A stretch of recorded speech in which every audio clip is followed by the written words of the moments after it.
welcome to the channel. I'm Divya Biano. I work as a software developer in Glance. I have been associated with Newton School from the past few months as a mentor.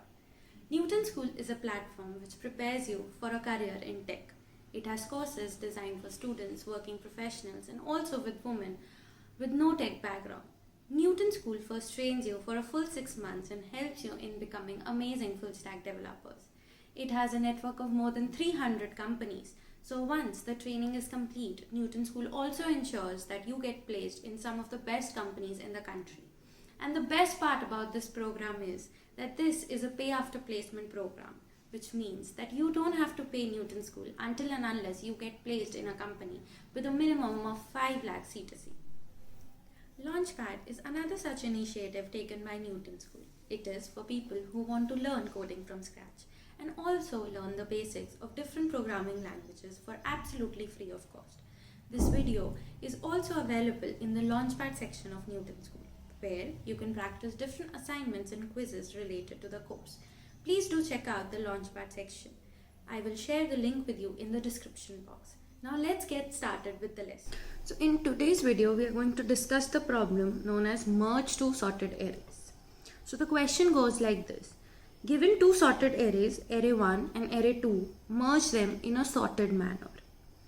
And the example given is, given two input arrays, array 1 and array 2, the output that has come is one array which contains elements of both the arrays array 1 and array 2, and the output array is also sorted. So, based on the problem given and the example that we have just seen, the input that given to us are two arrays of integers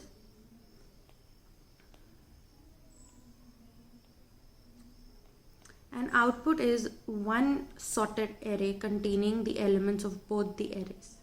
So immediately after looking into the problem, the first approach that is coming to my mind is that given array 1 of length n and array 2 of length m, we can create a new array of length n plus m, okay?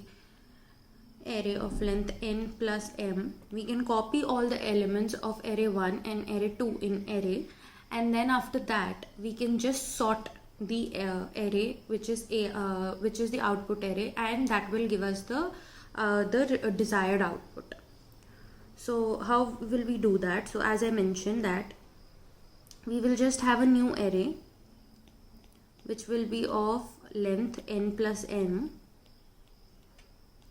Then we will just have I1 to n. We will just copy it in, say, k will be 0. Okay, so we will just copy it in array. Then we'll copy array 2 into array.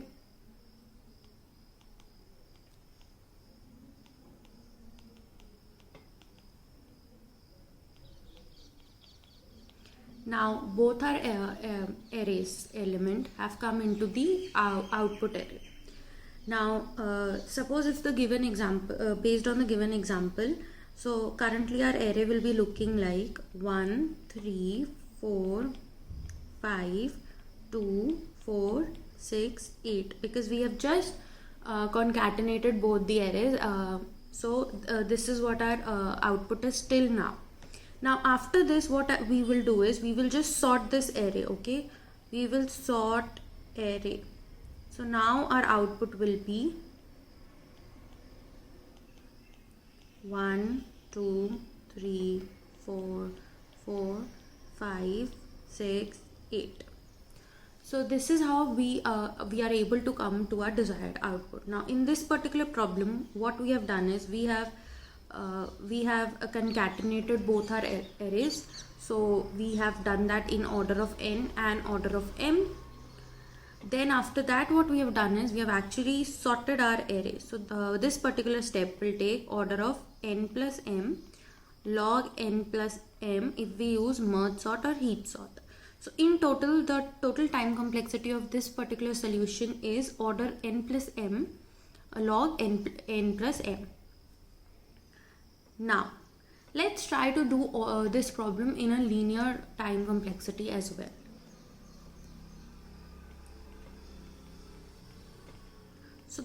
So another approach that comes to my mind is with the help of merge sort algorithm. Now merge sort algorithms, a part of the merge sort algorithm does this particular approach, and we can use that to solve this particular problem. So given two arrays, right, we have 1, 3, 4, 5 and 2, 4, 6, 8. Now we can solve this using kind of like a two-pointer approach, where we have one pointer in for one array and we have second pointer for second array. Now what this essentially does is, suppose we take pointers I and j. I represents the current position of array 1 and j represents the current position of array 2. Now what this particular algorithm, the logic that comes in my mind tells is that since the current array 1 and array 2 are sorted, so if we put our pointers at the least element, at the 0th index, so we are at the smallest elements in both the arrays. Now the concatenated array smallest element will be either of these two only. Now how can we come to this is, so see, in array 1 is the smallest element, and in array 2 is the smallest element. Now all the other elements of array 1 and array 2 are actually bigger than 1 in array 1, and 2 say everything is bigger in array 2. So these two are the smallest element in the respective array 1 and array 2. Now the concatenated array that we have, usme the minimum element will be either 1 or 2 only. Do you get it? Because all the other elements are bigger than this. So we just need to compare array 1 ka first element and array 2 ka first element to see which is the smallest element. So what we are going to do is, we will compare that, okay, 1 is less than 2. तो हम लोगों ने अपने array में the concatenated array जो है उसमें सबसे पहले 1 डाल दिया. Now immediately after that, now 1 का काम is done. Okay, 1 has been added. So now we are going to do I plus plus, which means basically that we are going to go to the next position. Okay, so now we have a smaller sub array, sorted sub array, array 1 and the full array 2. Now in दोनों में से भी, now we need to do the same step only, that for this particular point we need to find the minimum element out of these two, and the minimum element will always be out of the ith position in array 1 and the jth position in array 2. Just we need to compare them, and उन particular sub arrays का minimum element will be from these two only. So we just need to compare them, because all the other elements after them are going to be bigger. Okay, so now we compare I and j in this particular case. So 3 is greater than 2, so we will add 2 here. Okay, and then what we are going to do is, we are going to update j, we are going to increase j and point it to the next element.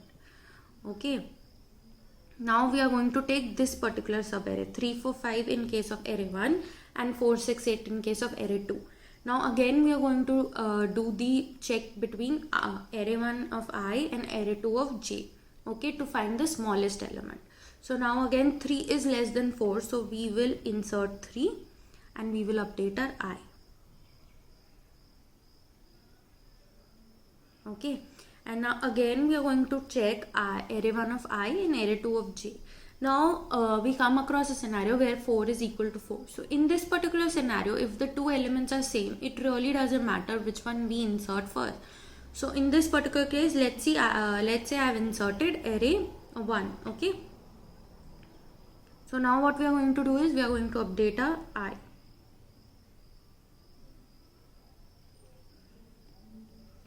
Then what we are going to do is, we are going to check array 1 of I and array 2 of j. So in this particular case, 5 is greater than 4, so we are going to insert 4, and at the same time we are going to update our j. And now we are going to do check between array 1 I and array 1 of j, array 2 of j again, and now we come across 5 is less than 6, so we are going to update 5. and we are going to update our I. Now I has come out of the array. That means all the array 1 elements have been already inserted. So what does this tell us is that now all the other left elements of array 2 are because they are sorted, right? So now we can directly add all the remaining elements and this will come in a sorted manner. So we are just going to insert 6 and we are going to update our j. Okay, then we are going to add 8 and then we are going to update our j. Now our j also has come out of the array. That means all the elements have been inserted and this is our desired output. That is a sorted array containing all the elements of array 1 and array 2. Okay, so now we'll come across the time complexity of this. First let us write a pseudocode of this. Okay, so what we are going to do is we are going to take an I, j and k. Both all of them are 0 first. So I is representing array 1's index. Okay, j is representing array 2's index and k is representing the new array's index because we also need to insert, right? Then we'll take an array which will have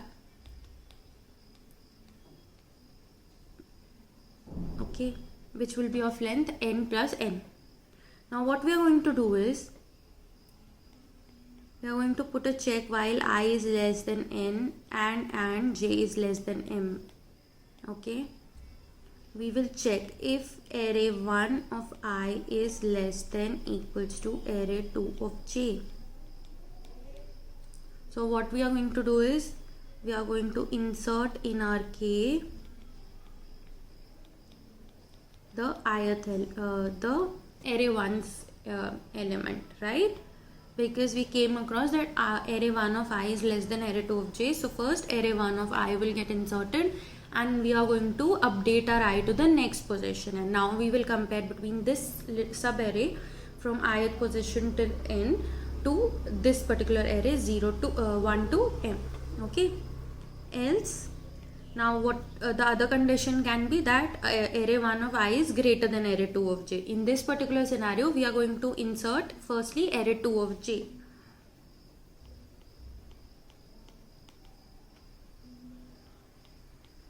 And then we are going to update j to the next element. Okay, so now after this we also came across a scenario where either one of the array was fully inserted in the new array. So but the other array, like in this particular example that we had array 2's 6 and 8 were yet not inserted in the new array. So what we are going to do is, so we are going to add 2 more while loops which will just check that if our first array is not yet complete and inserted in array, we are going to add it, we are going to insert it in the new array. Okay, and similarly for the second array also we are going to check the same.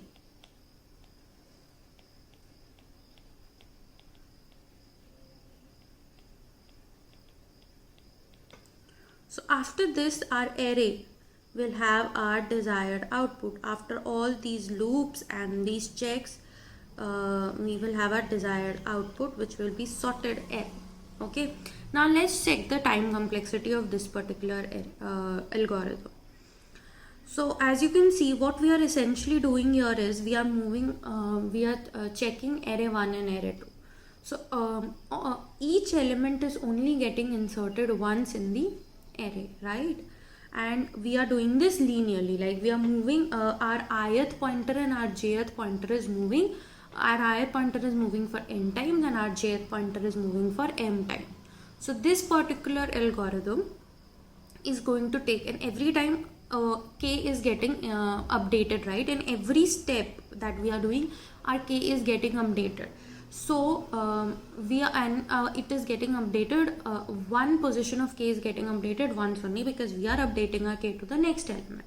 So based on this, what we can tell is that this particular algorithm will take time order of n plus m, right? Because we are just updating all the elements of the new array, like we are inserting them, right? And we are inserting them one by one in each step, right? And every step our k is getting increased, and before that an element is getting inserted into it. So we are inserting n plus m elements in n plus m steps. Okay, so our total time complexity is going to be order n plus m. Okay, so these were the two approaches of this question. Now this particular question has been asked in companies like Amazon, Walmart Labs, Facebook and Microsoft. So let's start coding. First let's find out the length of this.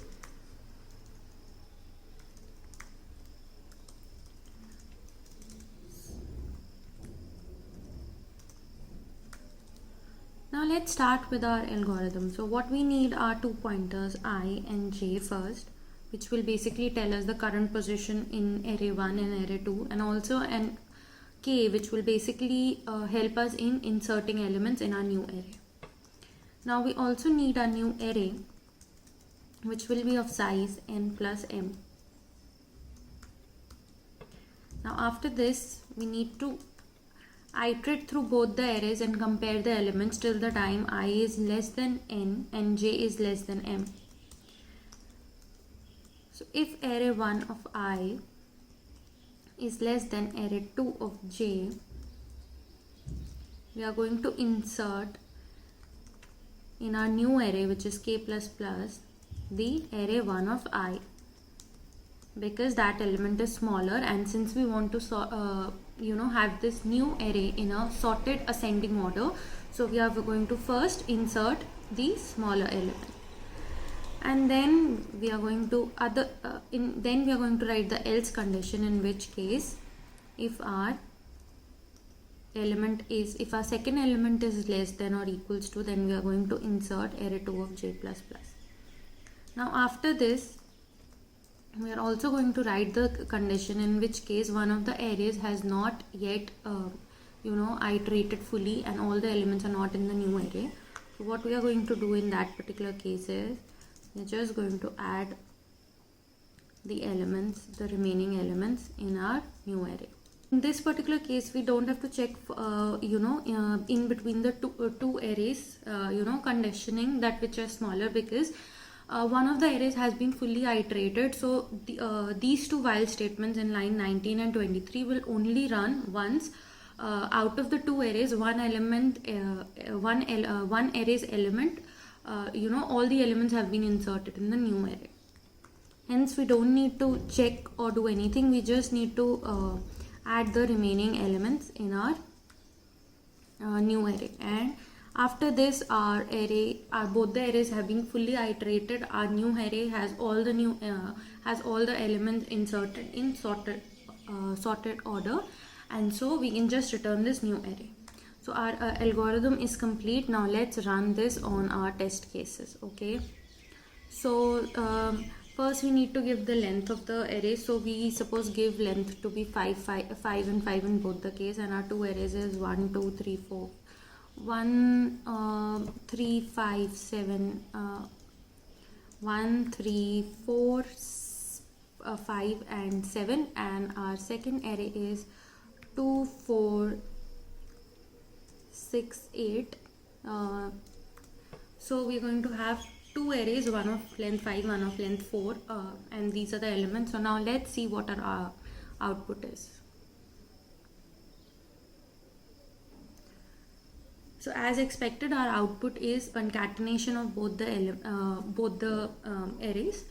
So all the elements are present and they are in the sorted order. So this was the logic of merging two sorted algorithms. I hope you liked the explanation. Please do give this a try and try to code this in on the Newton School's Launchpad. Thank you so much.